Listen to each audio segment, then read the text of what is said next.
నమస్కారం అండి. నా పేరు భీమానాయక్ రాఠోడ్. నా ఛానల్ పేరు హిస్టరీ రిమైండర్. ఈరోజు మన ప్రపంచ అందగాడు, మన భారత మాజీ ప్రధాని శ్రీ రాజీవ్ గాంధీ గురించి కొన్ని విషయాలు నేను చెప్పదలుచుకున్నాను. రాజీవ్ గాంధీ గారు క్లిష్ట సమయంలో భారత ప్రధానిగా స్వీకరించడం జరిగింది. వారి కాలంలో మనకు అనేక కార్యక్రమాలు చేపట్టడం జరిగింది. వారు సాంకేతిక విప్లవాన్ని టెలికాం వ్యవస్థను భారతదేశంలో ప్రవేశపెట్టడం జరిగింది. కంప్యూటీకరణ, ఎలక్ట్రానిక్ వంటి కార్యక్రమాలు వారు చేపట్టడం జరిగింది. టెలికాం వ్యవస్థను గ్రామము లెవెల్ నుండి పట్టణ ప్రాంతం వరకు సౌకర్యం కల్పించడం వీరి కాలంలో జరిగింది.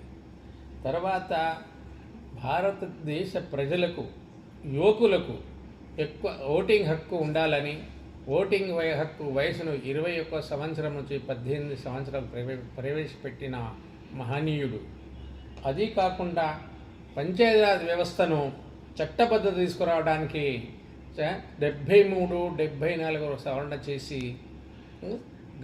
గ్రామ పంచాయతీ, స్థానిక సంస్థలు మరియు నగర పంచాయతీలకు చట్టబద్ధత కల్పించడం జరిగింది.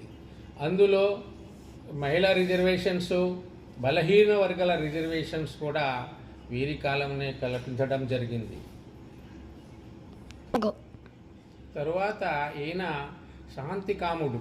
శ్రీలంక భారతదేశం యొక్క శాంతి ఒప్పందాన్ని కుదుర్చుకున్న మహానుభావుడు. అనురైత దేశాలుగా ఉండాలని ఐక్యరాజ్య సమితిలో బలమైన ప్రతిపాదన చేసిన మహనీయుడు. ఇప్పటికీ రాజీవ్ గాంధీ గారు భారతదేశ ప్రజల గుండెల్లో మెలుగుతూనే ఉంటాడు. ఇలాంటి మహనీయులను ఈ విధంగా కోలుకోపోవడం బాధాకరం. ఒకసారి వారిని మళ్ళీ సమర్పించుకోవడం మనం భారతీయ ప్రజల యొక్క విధి. అందరికీ నా ధన్యవాదములు. నమస్కారం.